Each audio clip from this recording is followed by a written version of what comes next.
This is what $30,000 buys you with A&A First Class, but we paid just $300 using our miles and points. So join us on this week's adventure as we spend 14 hours in the craziest airplane seat Erin and I have ever experienced, flying from Chicago to Tokyo, and along the way we'll explain how we pulled off our highest redemption value ever using miles and points. Good evening from Washington Dulles International, where most of our adventures seem to begin these days. So technically, our first class experience doesn't start until tomorrow morning, but tonight we have a repositioning flight over to Chicago O'Hare, which we booked using the travel credit on our Capital One Venture X. And this is also a great example of how using repositioning flights can actually help you find some amazing award deals that you might otherwise not be able to find out of your home airport. All right, quick repositioning flight over to Chicago, and then our first class experience starts tomorrow morning. If you're curious about positioning flights, you can learn more in this video, but it's one of our favorite strategies, especially with harder to find award seats like A&A First Class.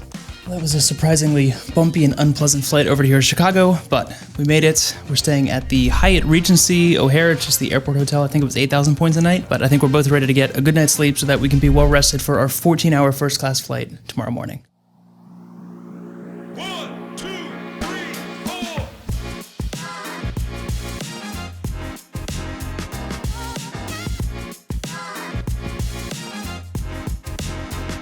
So flying to Japan means that there isn't an A&A lounge here at ORD. Usually we would get access to the United Polaris lounge since United is a Star Alliance partner just like A&A.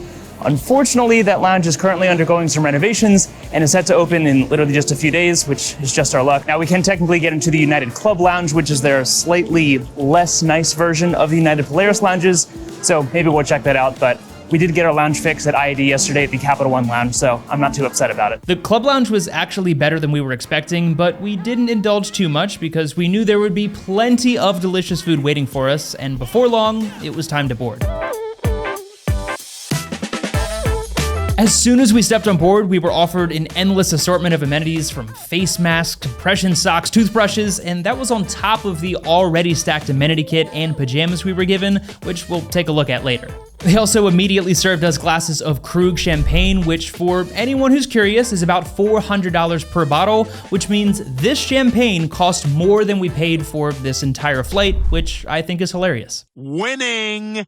By far, the craziest thing about the seat is definitely the screen, at least from first impressions. I don't know how big it is, but it looks like it's 40 inches. It is insane. Erin, initial thoughts? This is just, I'm like shaking. This is so insane. We bought a new lens that's super wide that I hope would show how crazy the seat is, but I still don't think it does it justice. It is immense.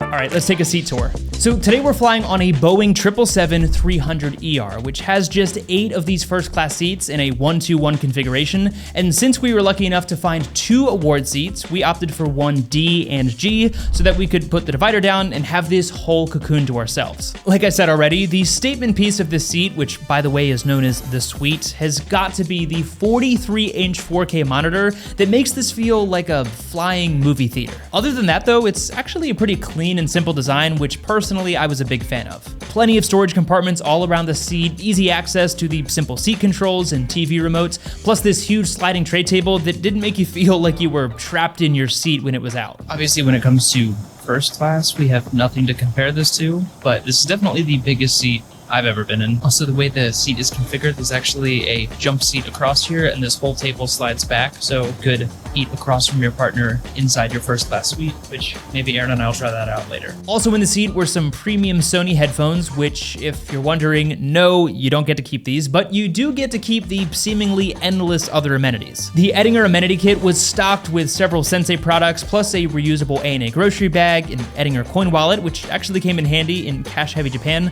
along with some A&A slippers, pajamas, and even a cardigan. By the time we finished going through all of these goodies, we were already in the air, and it was time for the main event, the food. Looks like we've got 2 different menus. One is just beverages. Oh my goodness. And then the other, I assume, is food. Let's take a look. So everything is dine on demand, so you can pretty much just order whatever you want, whenever you want. Erin's eyeing up the caviar already. We've never had caviar, so this should be interesting. Yeah, they're called smoked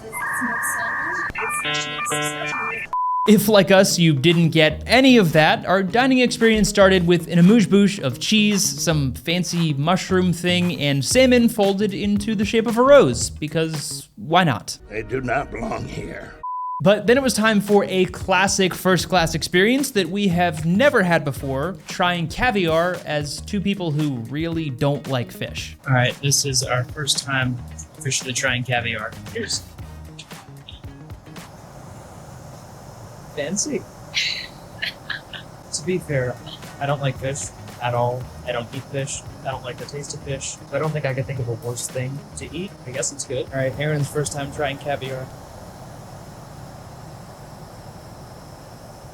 All right, so course one, overall, pretty good. Mine was delicious. Again, neither of us like fish. Obviously, we're flying on ANA, which serves a lot of fish because it's a Japanese airline, so I suppose our review is a bit skewed in that sense, but we're doing our best. All right, this is round 2. We've got corn soup.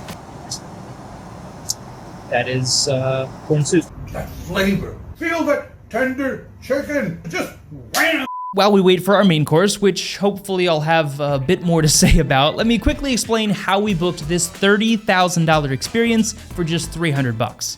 Here's to savings.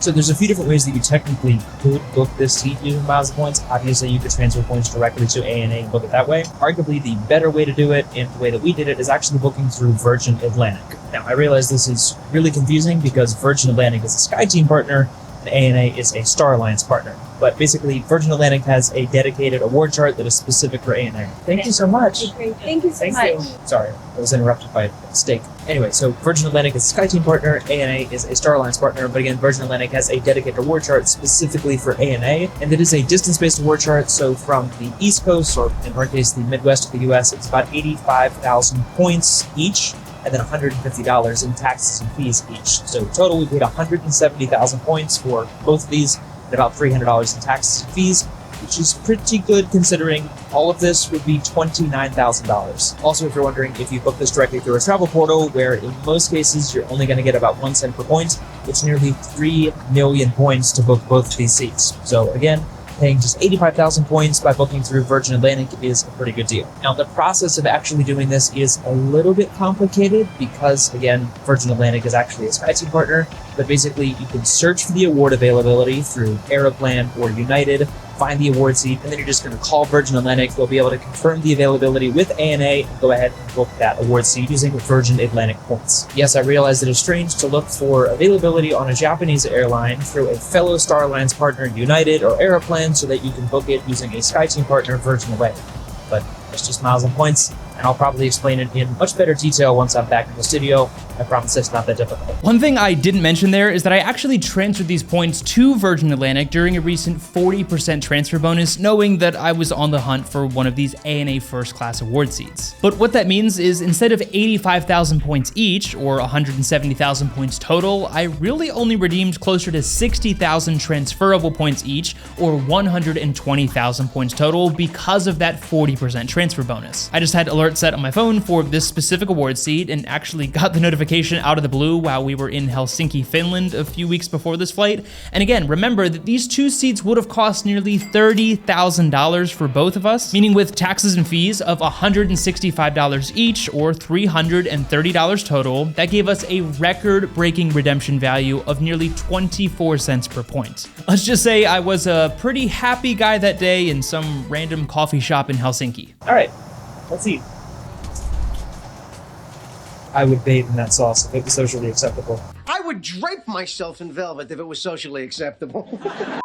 For our main dish, Erin and I both picked from the international menu, which probably isn't a surprise based on our reaction to the caviar. And while there are so many options, especially from the Japanese menu, this was probably one of the top 3 best steaks I have ever had in my life. For desserts, we have sort of apple pie, and then some kind of amuse-bouche of macarons and chocolates and other sweet, delicious things. Think it and sink it. That's good. So they have a whole menu of Japanese cuisine, and they have a whole separate menu of international cuisine. The international cuisine is basically just Western food, but again, it's dine on demand, so you can pick and choose and pretty much try whatever you want, whenever you want. After our main meal service, we still had over 10 hours left on our flight, so we headed to get changed into our comfy pajamas. Definitely a little bit small, but pretty nice pajamas. Let's check out the bathroom. Nothing too crazy, definitely a little bit bigger than your average bathroom. Got some nice washcloths over here, mouthwash, toothbrush, and toothpaste. And that's pretty much it. So not a whole lot in the way of amenities in here, but the one thing that must be highlighted that I have never seen before on an airplane is the bidet. No, I'm not kidding. There is actually a bidet on the toilet in this bathroom. While I was getting distracted by the fancy tech in the bathroom, our flight attendants were busy back at our seats, converting them into a comfy bed. All right, well, so far I'd say this has already been a pretty incredible experience. The seat was already comfortable enough, but we went to the bathroom to change into our included pajamas. They made up our bed for us, and this is basically the size of like a twin-size bed. This is sick.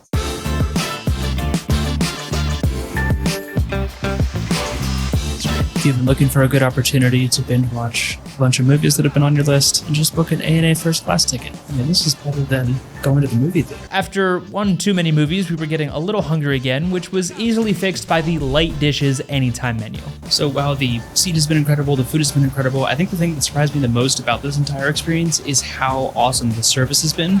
I don't know if that's a first class thing or an ANA thing, maybe a little bit of both, but we're gonna put that to the test with the call button challenge. For example, watch this.